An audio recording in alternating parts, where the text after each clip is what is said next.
Well, I have learned that my head movement has become an effective tool in helping me actually get these first round knockouts and Brawlers, baby.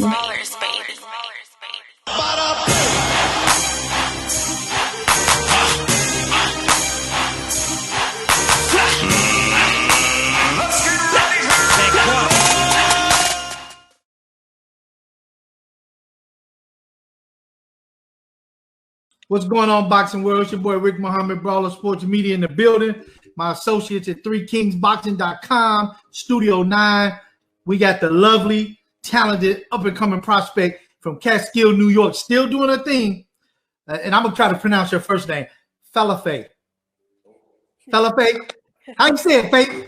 it's Feifilimai. Feifilimai, a.k.a. Fei, because you'll butcher that name just like I did. What's happening, champ? How you doing? I'm doing good. Oh, man, what can I say? Here we are, 4 fights later with 3 knockouts since your pro debut.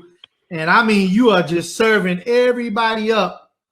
How do you feel? What have you endured and learned since your first pro fight, Fei? Not that they last that long to really get much out of them, but what have you learned and taken from the 4 fights that you have had thus far? Well, are you saying what I have learned from my fights or like in training camp? Yeah, from your fights? From my fights.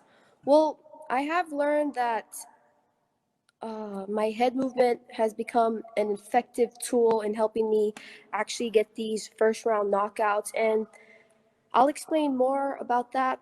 The main reason why, because how I get my first round knockouts is I keep coming towards my opponent. I'm always trying to work my way in to where I'm at that range where I can hit them with the punches I want. But in order for me to do that, right, I know that my opponents are going to throw punches at me, and my head movement allows me to get in safely, and I'm able to attack off of that immediately because I'm always in position to punch.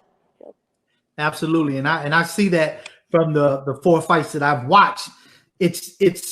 It's the lateral upper torso side to side, because as you're moving side to side, that left foot is steady, gradually closing that gap, and you're scooting closer and closer as you make that side to side lateral movement. And before you know it, you're in attack mode, and you just start digging and well into the body, and you bring it back up to the head, which is that's phenomenal for somebody to be as young in the sport and just starting out like yourself. It's almost kind of like you're intermediate seasoned veteran already. So kudos to you for doing that.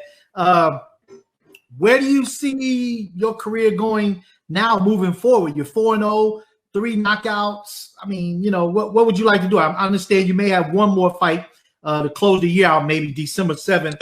I was going to confirm that with you and your team in the interview today.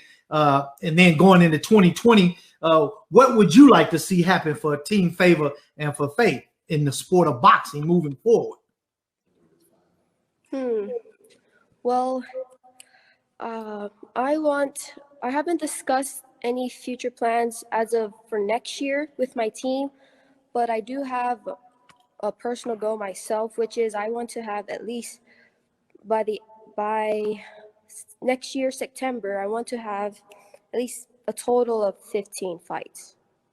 And that's doable. That's very doable. And I was just saying to Kyle, because of the way the women's boxing is set up, it's not as half as many fights that you have to have for the men to have 20 fights before they get ranked, before they get even discuss a title shot. In the women's division, it's very, very different.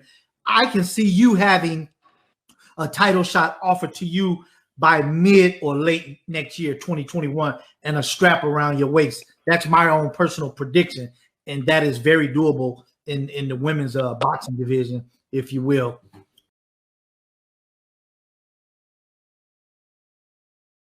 Brawlers, baby.